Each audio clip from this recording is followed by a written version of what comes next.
তারপরে আসেন, কুরবানি শরীকে দিলে পাল্লা দিয়ে ওজন দিবেন, অনুমান করে না যে না এখানে মনে হয় 5 কেজি হবে তুমি নিয়ে যাও, এটা করবেন না। পাল্লা দিয়ে একদম সঠিক ওজন দিবেন। জবাইয়ের কাজে সহযোগীদের, এই মাসলা বললে তো অনেক মুসলিম লোকের আগে দেবো। জবাইয়ের সাথে কাজে যারা সহযোগী করে তাদেরকে কুরবানির চামড়া গোশত কোনো কিছু দেওয়া জায়েজ নাই পারিশ্রমিক হিসাবে। কি হিসাবে? এই আব্দুল কুদ্দুস তুমি আমার গোশতটা বানায় দাও, গরুটা বানায় দাও, তোমারে আমি 5 কেজি গোশত দিব না, 1 কেজি গোশত দিব না, 2 কেজি গোশত দিব না, না এটা করা যাবে, এটা জায়েজ নাই। তাদেরকে টাকা দিবেন। তাদেরকে কি করতে হবে?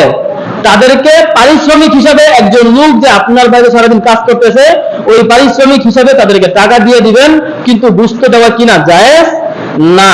তবে গোশত দাতা যিনি, উনি যদি মনে করে যে না পরবর্তীতে ঈদের 2-1 দিন পরে যে না অমুক লোকটা কাজ করছে, সে আমার প্রতিবেশী, তাকে আমি কিছু গোশত হাদিয়া দিব। কি দিব?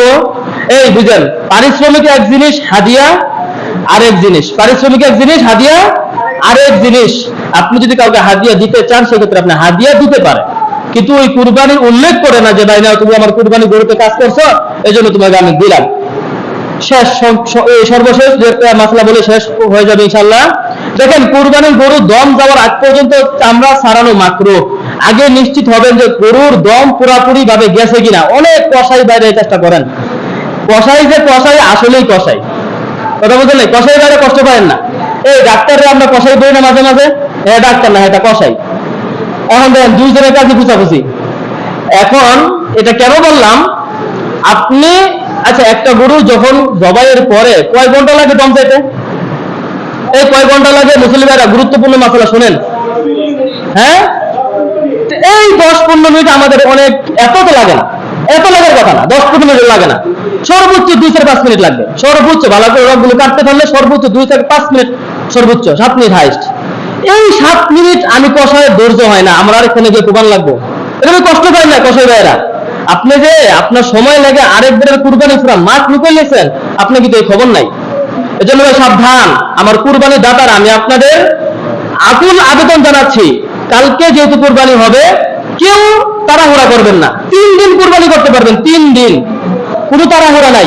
যে না পুষ মাসে হুজুর পুষ দিয়ে যান, হুজুরে পুষ দিয়ে যান, এই কথা কেউ বলবেন না। হুজুরে জানে কোন জায়গায় প্রচার লাগবে, কোন জায়গায় কি করতে হবে। হ্যাঁ, আপনি সুন্নত মোতাবেক যদি আপনি হুজুরের কাছে শরীক হতে পারেন, আপনি হবেন। কথা বুঝতে পারছেন? আপনি অযথাই একজন ভাইয়ের কুরবানিটাকে মাকরুহ করবেন না দয়া করে। তারপরে আসেন, কুরবানি দাতা গোশত খেতে পারবে কিনা? আমরা গোশত খেতে পারবো তো?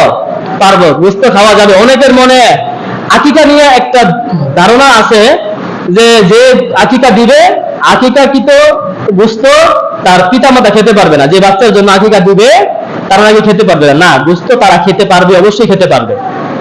তারপরে আসেন, বাড়িতে কাজের লোক, এটা আমাদের প্রয়োজন না, তারপরে বলি, যেমন অনেকে বাড়িতে কাজের লোক থাকে না, তারা যদি কাজ টাজ করে তাদেরকে পারিশ্রমিক হিসাবে গোশত দেওয়া যাবে না।